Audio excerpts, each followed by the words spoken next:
Hello everyone, तो आज किल करेंगे हाइड्रोजन चैप्टर को। मेरा नाम है दक्ष पांचाल और चलिए शुरू करते हैं बिना शुरू करते हैं। तो देखो, हाइड्रोजन जो है क्लास 11 का एक चैप्टर है और ये एनसीईआरटी में सीबीएसई में पूछा जाएगा। सीबीएसई मतलब क्लास 11 में जो तुम्हारे स्कूल में एग्जाम्स होते हैं उसमें भी पूछा जा सकता है, जाएगा। और दूसरी बात कि ये जेईई मेन के अंदर भी ना, देखो एटलीस्ट हर पेपर में एक नया क्वेश्चन तो आता ही आता है, तो इसलिए बहुत इंपॉर्टेंट है क्योंकि बहुत आसान है, ये तो मुश्किल नहीं है।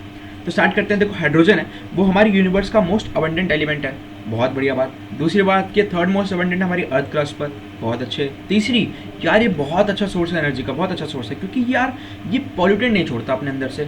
चलो ठीक है, ये भी मान लिया।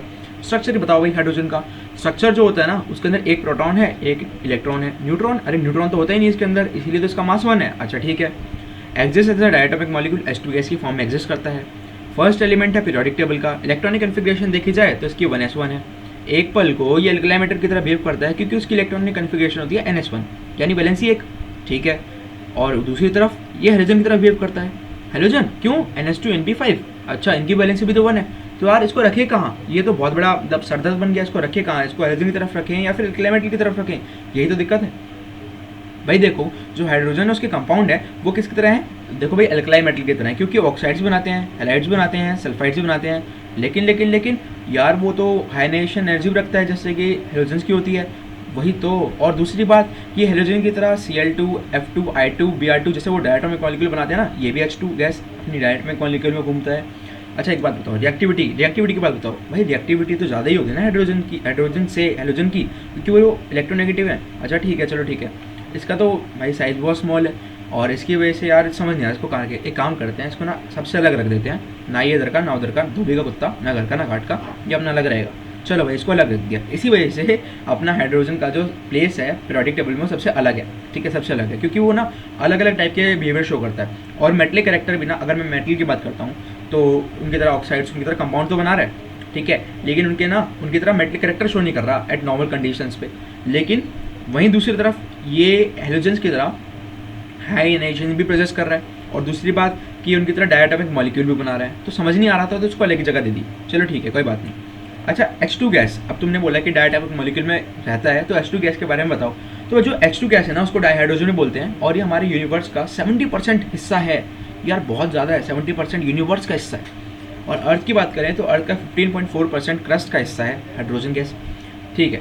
Hydrogen is a major building block of our life, बहुत बढ़िया। आइसोटोप्स, अरे आइसोटोप्स क्या होते थे? अरे वही ना, इसका एटॉमिक नंबर सेम होता है लेकिन मास नंबर डिफरेंट होता है, हाँ वही तो। अच्छा, आइसोटोप्स ना, इसके 3 आइसोटोप्स होते हैं, क्या? Protium, deuterium and tritium. जो प्रोटियम होता है ना वो 99.9% अवेलेबल है। ये तो वही डेटॉल की तरह होगा ना, जो 99.9% जॉब्स मार देता है, 0.1 से मर जाता है। ओ माय गॉड। जो प्रोटियम है उसके पास क्या है कि एक न्यूट्रॉन है, न्यूट्रॉन नहीं है सॉरी, एक प्रोटॉन है और एक इलेक्ट्रॉन है, ठीक है। इसका मास क्या है? 1। ड्यूटेरियम की बात करें तो उस पर क्या है? एक न्यूट्रॉन है और एक प्रोटॉन है और एक इलेक्ट्रॉन है, ठीक है। इसका मास क्या है? 2। ट्रिटियम, अरे यार ट्रिटियम, इस पर 2 न्यूट्रॉन होंगे और एक इलेक्ट्रॉन होगा, एक प्रोटॉन होगा। अच्छा ठीक है, इनकी एविडेंस देखिए तो वो 99.9%, डेटॉल उसका 0.015%, 6% कुछ, और ये 10⁻⁻15। अरे ये तो बहुत कम है। क्यों कम है? क्योंकि ये रेडियो एक्टिव है। अच्छा, रेडियो एक्टिव है, क्या एमिट करता है? बीटा नेगेटिव पार्टिकल एमिट करता है। इसकी हाफ लाइफ होती है 12.33 ईयर्स। Oh my God. अच्छा, प्रिपरेशन की बात करो तो यार प्रिपरेशन ना सबने करी है, जिसने भी फिजिक्स पढ़ी है ना 11th-12th में, 12th में, तो उसने करी है। क्योंकि अगर फिजिक्स पढ़ी है तो उसने वो एक्सपेरिमेंट करा होगा कि मीटर ब्रिज से 2 सेल की EMF कंपेयर करो। तो उसमें क्या होता था कि एक लैग्रेंज सेल होता था और एक होता था गैल्वेनिक सेल। अब गैल्वेनिक सेल में क्या होता था कि हम जिंक रॉड डिप कर देते इसके अंदर H2SO4 के सोल्यूशन के अंदर, तो उसमें से क्या निकलती थी? अरे उसमें से तो H2 गैस निकलती थी। अरे ये तो मैंने करा है यार, मैंने करा है। अच्छा, एक तरीका और होता है, क्या? जिंक के अंदर NaOH डाल दो तो क्या होगा? सोडियम जिंकेट बनेगा और H2 गैस निकलेगी। अच्छा ठीक है, चलो ठीक है, हमने बना लिया। नेक्स्ट, कमर्शियल में तो ज़्यादा बननी चाहिए ना। अरे एक काम करो, एसिडिफाइड वाटर का ना हाइड्रोलिसिस करा दो, निकल इलेक्ट्रोड की मदद से, किसी को पता नहीं लगेगा और H2 गैस निकल जाएगी। चलो ठीक है, करा दिया, निकल गई। अच्छा, लेकिन मेरे को ना प्योर चाहिए यार, बहुत प्योर चाहिए। तो एक काम करो, बेरियम हाइड्रोक्साइड के सोल्यूशन के अंदर ना निकल इलेक्ट्रोड डाल के ना उसके वो करा दो इलेक्ट्रोलिसिस, सॉरी, हाँ H2 गैस निकल जाएगी। चलो ठीक है। अच्छा, एक तरीका और है, क्या? नमक लो, नमक को पानी में डाल दो, पानी में नमक को डाल दो, उसके बाद इलेक्ट्रोलिसिस करा दो उसकी। उसमें क्या होगा? NaOH निकलेगा, Cl2 निकलेगा और H2 गैस भी निकलेगी। चलो ठीक है, बढ़िया। क्या रिएक्शन होती है भाई? एनोड पे ही होती है, कैथोड पे ही होती है और ओवरऑल रिएक्शन ही होती है, देख लेना। उसके बाद क्या है, reaction of steam with hydrogen hydrocarbon या फिर कोक। हाइड्रोकार्बन यार पूरी ऑर्गेनिक केमिस्ट्री में देखा है, उसकी स्टीम के साथ रिएक्शन कराओगे ना तो उसमें क्या होगा, कार्बन मोनोऑक्साइड निकलेगी और H2 गैस निकलेगी। अरे कार्बन मोनोऑक्साइड और H2 गैस ये तो मिथनॉल बनाने में काम आती है। अच्छा मिथनॉल बनाने में काम आती है तो उसको सिंथेटिक गैस भी बोल सकते हैं। अच्छा वाटर गैस भी बोल सकते हैं। अच्छा वाटर गैस बोल सकते हैं, सिंथेटिक बोल सकते हैं। यार सिंथेटिक बहुत बड़ा लग रहा है, सिन गैस बोलते हैं। सिन गैस फैंसी से लग रहा है तो इसका नाम रख दिया सिन गैस। अब देखो आजकल कैसे बन गई सिन गैस, सिन गैस बन रही है वुड से, न्यूज़पेपर से, स्क्रैप से, सीवेज से। अच्छा ठीक है। दूसरी बात, अगर मैं कोल का यूज़ करता हूँ सिन गैस बनाने में तो उस प्रोसेस को बोलेंगे coal gasification. Oh my god बहुत अच्छा नाम है इसका। तो इंक्रीज रेट, अगर इनका रेट इंक्रीज करना है, जो ये हाइड्रोजन यहाँ से निकल रही है इसका इंक्रीज करना है रेट, तो क्या करेंगे, जो कार्बन मोनोऑक्साइड यहाँ पे है ना उसको ना स्टीम से रिएक्ट करा दो। अब ऑब्वियस सी बात है यार, यहाँ पे 1270 दिया है, थोड़ा कम ही देना पड़ेगा ना क्योंकि पहले यहाँ पे दे चुके थे ना। तो 673 केल्विन से इसको कैटलिस्ट के प्रेजेंस में, कैटलिस्ट कौन सा होगा, आयरन क्रोमेट, उसके प्रेजेंस में क्या करो, इसको रिएक्ट करा दो स्टीम के साथ। तो क्या होगा कि कार्बन डाइऑक्साइड तो मिलेगी लेकिन H2 गैस यहाँ पर भी निकल गई, यहाँ पर भी निकल गई, तो मतलब बहुत सारी निकल गई। ठीक है। अब इसके बाद जो होता है वो होता है हाइड्रोजन गैस की प्रॉपर्टीज। क्या होती है, पहली बात कलरलेस, दूसरी बात ऑडरलेस, तीसरी बात tasteless, combustible gas, lighter than air and insoluble in water. क्या जो भी मतलब थोड़े से हरामी बच्चे होंगे ना, उन्होंने पक्का जो वो जिंक इलेक्ट्रोड में जो डिप करी थी ना उसमें से हाइड्रोजन गैस को सूंघा होगा तो वो गला चौक कर देती है। हाँ मैंने भी किया था। उसके बाद H2 की केमिकल प्रॉपर्टीज़ के बारे में बात करते हैं। तो जो H2 है ना वो ऐसा बॉन्ड बनाता है ना कि उसके अंदर कोई बना ही नहीं सकता। अगर H और H की बात करते हैं तो सबसे स्ट्रॉन्गेस्ट बॉन्ड है किसी भी दो सिमिलर एटम के बीच का। बहुत बढ़िया। इसकी इलेक्ट्रॉनिक कन्फिगरेशन क्या बताई थी मैंने, हाँ NS1, ओह सॉरी 1s1। अब 1s1 है तो इससे क्या पता लगता है कि यार इसके पास एक इलेक्ट्रॉन की कमी है या फिर एक इलेक्ट्रॉन फालतू है। मतलब यार बहुत रिएक्टिव है, किसी के साथ भी रिएक्ट कर सकता है। अच्छा ठीक है। H2 कैसे रिएक्ट करता है, तीन तरीके से। क्या, एक तो गेन कर H- बन जाएगा, लूज कर H+ बन जाएगा, या कोवलेंट म्यूचुअल शेयरिंग में जिंदा रहेगा। चलो ठीक है। रिएक्शन विद हेलोजन की बात करते हैं। तो रिएक्शन विद हेलोजन क्या होती है, देखो यार बहुत जगह देखा होगा तुमने ऑर्गेनिक केमिस्ट्री में HX, मतलब बस इसके बारे में बात करनी ही नहीं है मेरे को आगे। हाँ ये बात कर सकता हूँ, जो फ्लोरीन है वो बहुत आसानी से रिएक्शन कर लेता है, लेकिन जो आयोडीन है उसके लिए क्या चाहिए, कैटलिस्ट चाहिए। अच्छा ठीक है। आगे बात करते हैं reaction with dioxygen.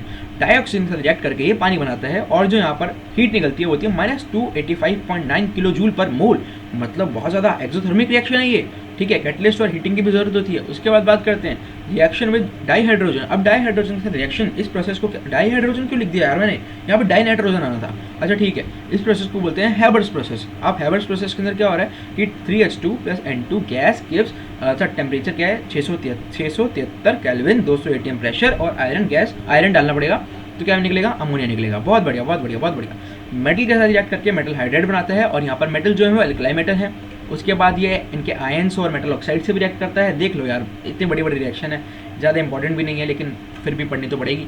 Reaction with organic compound, organic chemistry, अरे यार इतनी ज़्यादा, मतलब वहाँ पे तो इतना यूज़ होता है ना इसका, मतलब हर दूसरी लाइन में तुम्हें हाइड्रोजन मिल जाएगा किसी न किसी के साथ रिएक्शन में, किसी के साथ बॉन्ड बनाता हुआ। अच्छा इसका एक काम और होता है कि यार मैं यहाँ लिख देता हूँ। अच्छा यूजेस में देखते हैं, अभी बात करते हैं ऊपर वाले की भी। तो अमोनिया की बात करते हैं। तो अमोनिया बनाने में काम आता है, ठीक है, हैबर्स प्रोसेस। दूसरी बात ये रहा वो वनस्पति घी को बनाने में काम आता है, हाइड्रोजनेशन करके वेजिटेबल ऑयल का।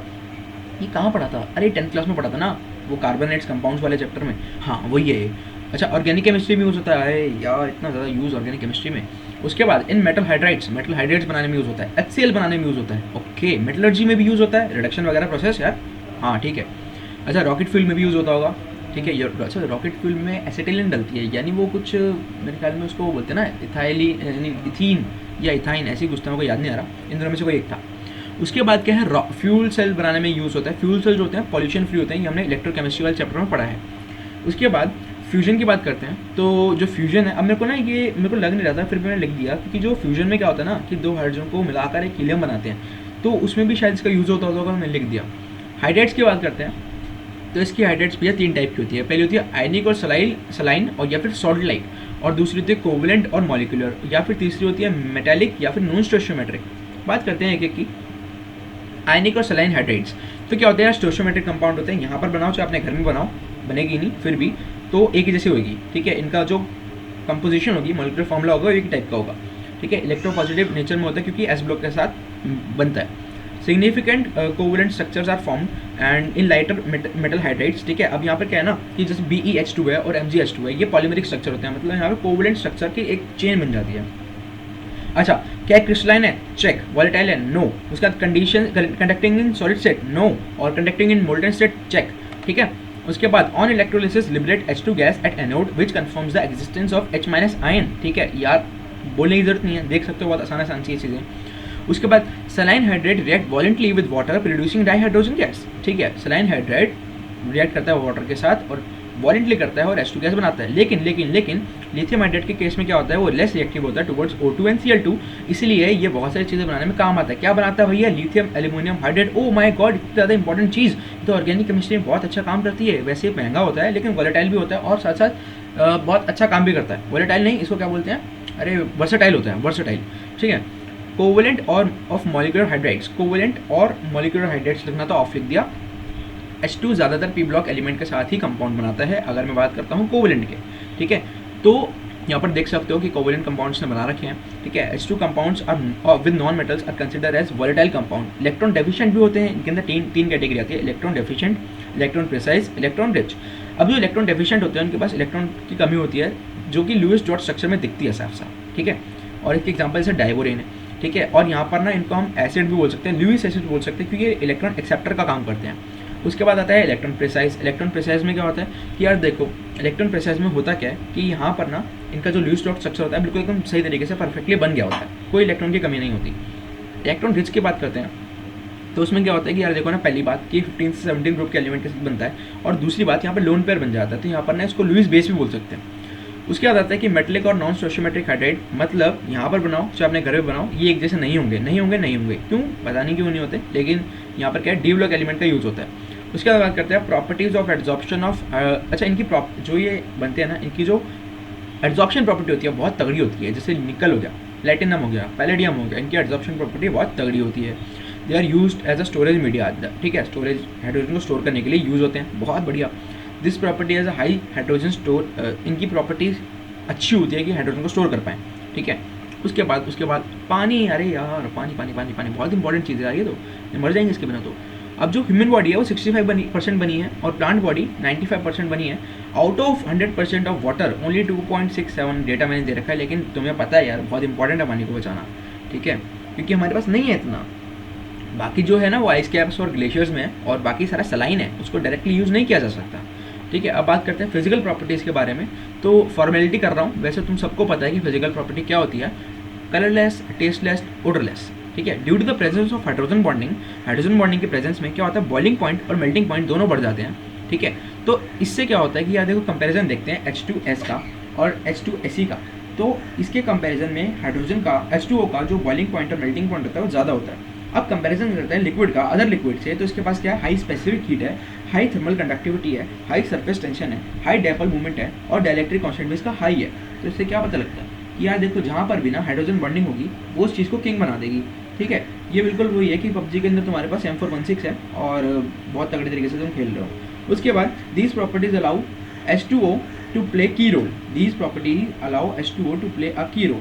ठीक है, उसके बाद द हाईएस्ट, अरे यार तो पानी के बारे में अलग अलग चीज़ें लिखी हैं कि ये बहुत अच्छा, इसका मेटाबॉलिज्म मतलब थोड़ा देख लेना कि एक्सीलेंट सॉल्वेंट होता है और अच्छे अमाउंट बनाता है। ठीक है, हाइड्रोजन बॉन्डिंग की वजह से पोलर मॉलिक्यूल पढ़ लेना बहुत आसान है। उसके बाद H2 का जो स्ट्रक्चर होता है वो होता है बेंट मॉलिक्यूल और 104.5 डिग्री इसका जो एंगल होता है। ठीक है, बॉन्ड एंगल। उसके बाद करते हैं crystalline form of H2O as a ice. अब जो आइस है वो वाटर की क्रिस्टलाइन फॉर्म है। ठीक है, और at atomic pressure ice crystallize in a hexagonal form और at low temperature it crystallize in a cubical form. ठीक है, डेंसिटी की बात करते हैं तो आइस की जो डेंसिटी होती है वो होती है पानी से कम, मतलब आइस पानी पे तैरती है, बिल्कुल तैरती है, करके देख लेना। उसके बाद बात करते हैं, अच्छा कहाँ गया यार, आइस के अंदर जो ऑक्सीजन होते हैं उसके चारों ओर 4 ऐसे ऑक्सीजन होते हैं। हाँ, तो कहा था कि in ice each oxygen is surrounded by the four oxygen के एटम के साथ सराउंडेड है, और देखा जाए तो इसके अंदर ना छेद बन जाते हैं। ठीक है, जिसकी वजह से ना बाहर का बंदा के यहाँ पे बैठ सकता है। अब मैं इसको बोल नहीं सकता, मतलब बहुत दिक्कत होती है बोलने में, तो देख लेना। उसके बाद बात करते हैं chemical properties of H2O। H2O की केमिकल प्रॉपर्टीज़ क्या है, देखो एम्फोटेरिक है, मतलब एसिड की तरह भी एक्ट कर सकती है, बेस की तरह भी एक्ट कर सकती है। ठीक है, यहाँ पर एक रिएक्शंस लिखी हैं, देख लेना। उसके बाद क्या है, रिडॉक्स इन्वॉल्विंग H2O। अब यार कुछ बोलने की जरूरत ही नहीं है। उसके बाद आगे बात करते हैं हाइड्रोलिसिस रिएक्शन। अब हाइड्रोलिसिस क्या है, देखो यार इसका ना जो वाटर है ना उसका डाइलेक्ट्रिक कांस्टेंट बहुत ज़्यादा हाई होता है, जिसकी वजह से क्या है, ये स्ट्रॉन्ग हाइड्रेटिंग टेंडेंसी रखता है। ये बहुत सारे अपने अंदर आयनिक कंपाउंड्स को डिसॉल्व कर सकता है। ठीक है, मैं ऐसे क्यों बोल रहा हूँ मुझे नहीं पता, लेकिन अच्छा लग रहा है। उसके बाद क्या है कि certain covalent and some ionic compounds are hydrolyse in water. ठीक है, उसके बाद ये रिएक्शंस लिखी हैं कि भाई कैसे हाइड्रोलिसिस हो रही है, देख लो बहुत आसान है। हाइड्रेट फॉर्मेशन, अब हाइड्रेट फॉर्मेशन की बात करते हैं तो क्या कि from aqua solution many salts are crystallise as hydrated salt. Coordination water की बात करते हैं, देखो क्रिस्टलाइज की बात करें, आप यहाँ देख सकते हो कि यहाँ पर जो वाटर है वो कोऑर्डिनेशन कंपाउंड्स को बना रहा है, ठीक है। और मेरे को नहीं पता क्या है, water example BaCl2.2H2O hydrogen bonded water, ठीक है, पढ़ लेना, ये तो बहुत आसान चीज़ें। H2O मतलब हार्ड वाटर भी होता है, सॉफ्ट वाटर भी होता है। अब यहाँ बात करते हैं जैसे बारिश गिरी टप टप टप टप टप, और जब बारिश का पानी हमारी जो अर्थ के ऊपर से ऐसे मतलब अर्थ के सरफेस पे रेंगता हुआ निकलता है, तो क्या होता है कि अर्थ के सरफेस पे बहुत सारे केमिकल्स हैं। क्या केमिकल्स हैं? मैग्नीशियम और कैल्शियम के सॉल्ट्स हैं, जैसे हाइड्रोजन कार्बोनेट, क्लोराइड या सल्फेट्स। तो क्या करते हैं, पानी के साथ मिलकर उसको हार्ड बना देते हैं। तो ये जो पानी है वो जब उसको सर्फ के साथ मिलाते हैं तो लेदर नहीं फॉर्म करता, तो बहुत दिक्कत होती है। तो ये जो पानी है ये बैड फॉर लॉन्ड्री है, ठीक है। तो अब क्या है भाई, तरीके क्या हैं, इसको रिमूव कैसे किया जाए? देखो, सबसे पहली बात होती है कि हमें जानना है कि हाइड्रोजन जो हार्ड वाटर होता है ना, वो दो टाइप का होता है। क्या? परमानेंट और टेम्परेरी। अब टेम्परेरी वाले को तो यार बॉयल करके निकाल सकते हो, क्योंकि उसके अंदर क्या है, मैग्नीशियम और कैल्शियम के हाइड्रोजन कार्बोनेट है। या फिर क्लार्क मेथड लगा दो कि कैलकुलेटेड अमाउंट ऑफ लाइम उसमें डाल दो, तो उसमें जो CaCO3 है वो प्रेसिपिटेट आउट हो जाएगा, और MgOH होल्टवाइज को तुम फिल्टर आउट कर सकते हो, ठीक है। तो ये होता है टेम्परेरी वाटर के लिए। परमानेंट के केस में क्या होगा कि भाई परमानेंट के केस में उसको या तो वॉशिंग सोडा से ट्रीट करा दो, ठीक है, रिएक्शन देख लेना कि इसके अंदर जो भी इम्प्योरिटी होगी वो सेटल डाउन हो जाएगी, ठीक है। उसके बाद क्या है, क्लैगन्स मेथड। इसके अंदर क्या होता है कि तुम सोडियम हेक्सामेटाफॉस्फेट डालते हो, Na6P6O18, जिसको हम क्लैगन्स भी बोलते हैं। तो उसमें भी क्या होता है, देखो जो भी चाहिए ना वो चीज़ें, जो भी बेकार चीज़ें ना वो अलग हो जाती हैं और प्योर वाटर हमें मिल जाता है। मेन तरीका यही है, ठीक है। आयन एक्सचेंज मेथड, इसमें क्या होता है, आयन की फॉर्म में एक्सचेंज हो जाती है और यहाँ पर हमें प्योर वाटर मिल जाता है। प्योर वाटर से मेरा मतलब है सॉफ्ट वाटर, ठीक है। हाइड्रेटेड सोडियम एल्यूमिनियम सिलिकेट्स, जिसको हम जियोलाइट्स भी बोलते हैं। अब जैसे सिंप्लिसिटी के लिए बात करता हूँ कि इतना बड़ा नाम कौन लेगा, तो इसको हम NaZ बोल सकते हैं, सोडियम जियोलाइट, ठीक है। अब देखो कि यहाँ पर क्या हो रहा है ना कि एक्सचेंज हो रहा है, और यहाँ पर जो M है जो हमें नहीं चाहिए वो निकल के वो बाहर निकल रहा है, इसको हम फिल्टर आउट कर सकते हैं, ठीक है। और छोटी छोटी बातें हैं वो देख लेना। उसके बाद सिंथेटिक रेजन के अंदर भी क्या होता है, ये जो मेथड है वो जियोलाइट मेथड से ज़्यादा अच्छा होता है, लेकिन यहाँ पर आयन एक्सचेंज बहुत अच्छे तरीके से हो रहे होते हैं, ठीक है। यहाँ पर हम ऑर्गेनिक केमिस्ट्री का यूज़ करते हैं। ये जो R है ये ऑर्गेनिक केमिस्ट्री के अंदर जो R होता है वही वाला R है, ठीक है। उसके बाद H2O2 हाइड्रोजन पेरोक्साइड, इसके ऊपर मेरे को जोक याद आ रहा है, बाद में सुनाऊंगा, जोक नहीं है, बहुत लेम है। उसके बाद क्या करते हैं, H2O2 is important chemical use in pollution control and domestic and industrial effluent, ठीक है। उसके बाद प्रिपरेशन की बात करते हैं, तो प्रिपरेशन क्या होती है कि BaO2.8H2O, ठीक है। इसके अंदर ये सॉलिड स्टेट में है, इसमें H2SO4 डालेंगे तो यहाँ पर देखो H2O2 निकल रही है, ठीक है। उसके बाद अगर मैं H2SO4 माइनस को एक्वा सोल्यूशन में अगर मैं इसकी इलेक्ट्रोलाइसिस करा दूँ और फिर मैं दोबारा इसको हाइड्रोलाइज करा दूँ, जो भी आंसर आएगा, तो हम यहाँ देख सकते हैं कि हमारे पास H2O2 मिल रही है।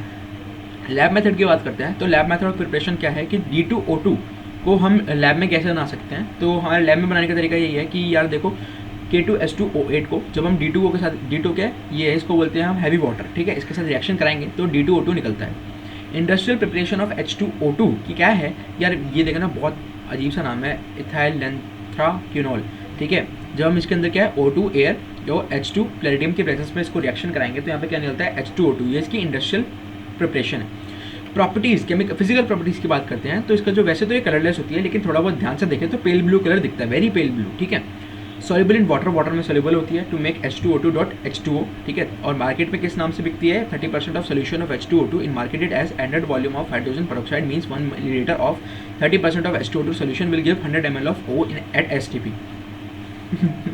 स्ट्रक्चर की बात करते हैं तो ओपन बुक स्ट्रक्चर होता है इसका कुछ इस तरीके से, ऐसा देखो ना, लग रहा है ना कि बुक किताब से खुली है, तो ये ओपन बुक स्ट्रक्चर, सॉरी।